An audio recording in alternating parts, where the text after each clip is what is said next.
இந்த வீடியோவில் தமிழ் ஒலி அப்படின்ற ஒரு தமிழ் சான்றோரை பற்றி தான் பார்க்க போகிறோம்.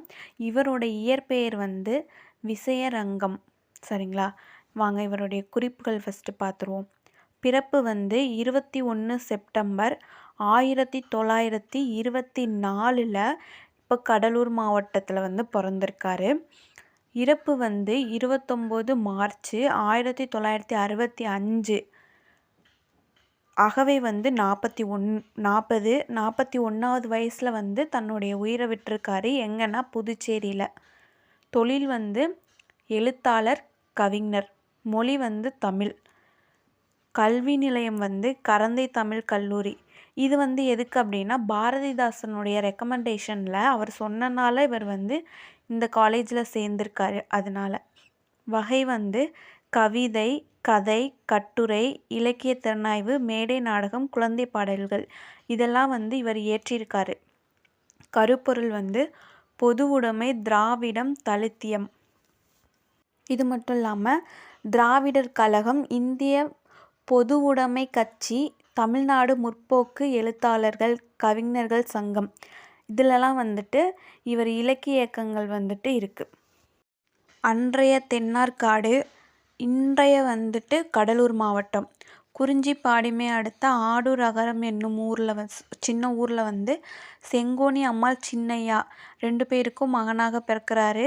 தந்தை வந்து சின்னையா, தாயார் வந்து செங்கோனி அம்மாள். அப்புறம் விஜயரங்கம்ன்ற இவருடைய பேரை தான் தமிழ் ஒலின்னு மாற்றி வச்சுருக்காங்க. அப்புறம் பட்டுராசுன்னு செல்லமாக வந்து அழைக்கப்பட்டிருக்காரு. அதுக்கப்புறம் தொடக்க கல்வியை வந்து புதுவை முத்தியாலுப்பேட்டை நடுநிலை பள்ளியில் வந்து படிச்சிருக்காரு. உயர்கல்வியை வந்து கலவைக் கல்லூரியில் வந்து படிச்சிருக்காரு. இவர் வந்து ஸ்கூல் படிக்கும்போதே, ஸ்டூடெண்ட்டாக இருக்கும்போதே பாரதிதாசன் கவிதைகளால் வந்துட்டு ரொம்ப இம்ப்ரெஸ் ஆகி பாரதிதாசனுடைய தொடர்பு வந்து இவருக்கு வந்து கிடைக்கிது. அதனால வந்து டெய்லியும் குயில்தோப்பு போய் இவர் எழுதின கவிதையை வந்து பாரதிதாசன்கிட்ட வந்து படித்து காட்டி பாராட்டு பெற்றிருக்காரு. அப்புறம் திராவிட கழக மாணவர் மாநாட்டில் கலந்து கொண்டு பாரதிதாசன் எழுதி கொடுத்த வாழ்த்து கவிதையை வந்து அம்மாநாட்டில் வந்து படித்தார். அப்புறம் இக்காலகட்டத்தில் வந்து திராவிட நாடு, குடியரசு, புதுவாழ்வு ஆகிய திராவிட இதழ்களிலும் கவிதை வந்து எழுதியிருக்காரு. அடுத்து படைப்புகள் பார்க்கலாம். இவருடைய படைப்பு கவிஞனின் காதல் 1947 வந்து எழுதியிருக்காரு.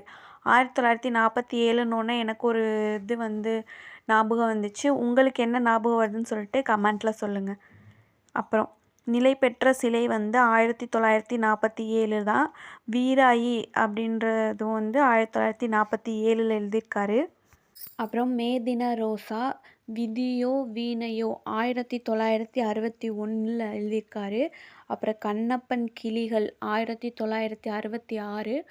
புத்தர் பிறந்தார் இந்தது வந்துட்டு முற்றுப்பெறாத காவியம், அது இன்னும் முடிக்கல.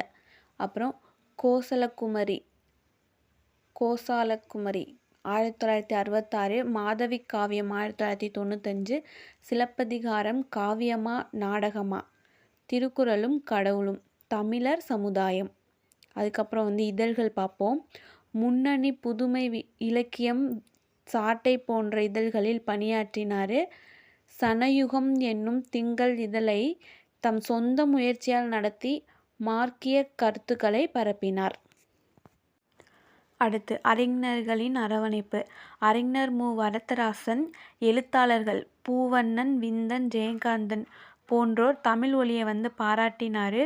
மாசு சம்பந்தன் வந்து தமிழ் ஒலி எழுதிய கவிதையை வந்து வெளியிட்டார். சஞ்சீவி தமிழ் ஒலி எழுதிய கவிதையும் காவியத்தையும் திரட்டி தொகுத்து வெளியிட்டார். இவருடைய புகழ் வந்து என்ன அப்படின்னா, தமிழ் ஒலி பற்றிய பன்மொழி புலவர் வந்து அப்பாத்துரை வந்து என்னுடைய காலத்தில் என் அருகில் இப்படி ஒரு மகத்தான கவிஞர் இருந்திருக்கிறார் என்பதை என்னால் தெரிந்து கொள்ள முடியாமல் போய்விட்டதே அப்படின்னு சொல்லிட்டு ஃபீல் பண்ணார்.